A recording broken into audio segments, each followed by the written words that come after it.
haberiniz. Bir saniye. Sen şimdi diyorsun ki biz de bu sağımızı arada yapıyoruz. Arkadaşlar, hiç şey duymadık abi. Yok. Kendi imkanlarınızla gidin. Yok, bu çok gelmiyor. Kendi imkanlarınızla gidin diyor. Ya erteleyin ya iptal edin diyor. Kapatamazsın. Benim sana Ankara'da satışım var. Sen bunu engelleyemezsin. Türk Hava Yolları olarak bunu bir uçak alsam çağıracaksın. Çağıracaksınız kardeşim. Türk Hava Yolları yetkilileriyle direkt basınçtan Memur Bey. boarding işlemiyle yetkili. Boarding işlemiyle yetkili. Şu an boarding işlemiyle yetkili. Burada zorluk değilsiniz.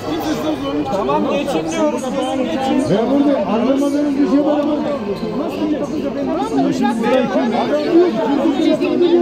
Tamam 300 tane insan var. Abi ben size tamam.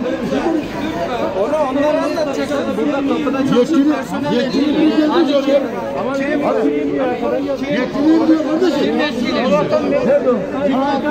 Tamam geçin. Türk Hava Yolları'nın personeli gelmiş. Geçin orada konuşun. Buna bağırmayın. Buradan bağırmayın. Anlamadığım bir şey yok. Anlamadığım bir şey yok. Uçak iptal oldu. Uçak iptal oldu. Olabilir. Mağduriyet Tamam. Geçip orada konuşacaksın işte. Geçip orada konuşacaksın. Burada bağırmakla bir şey çözemiyorsun. Hiç kimseye bağırmasın.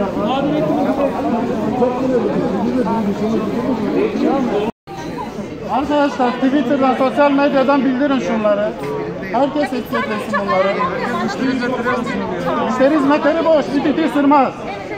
Burada senin uçağın haberini vermeni bekleyeceğim. Ya bir uçak çağırın ya. Çok Ya herkes uçak gerçekten. Bir tane çağırın gelsin ya. Bu kadar insan bekliyor. Yeterse yeter ya.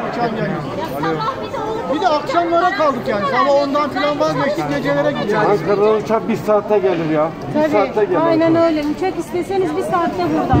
Ankara'daki bir saatte uçak geliyor. Ya uçak isteme şansınız yok. Var tabii ki ya. Bekle. Benim iş kaybımı karşılayacak mısın sen? Anca bekle. Bu kadar insan beklesin burada. İyi.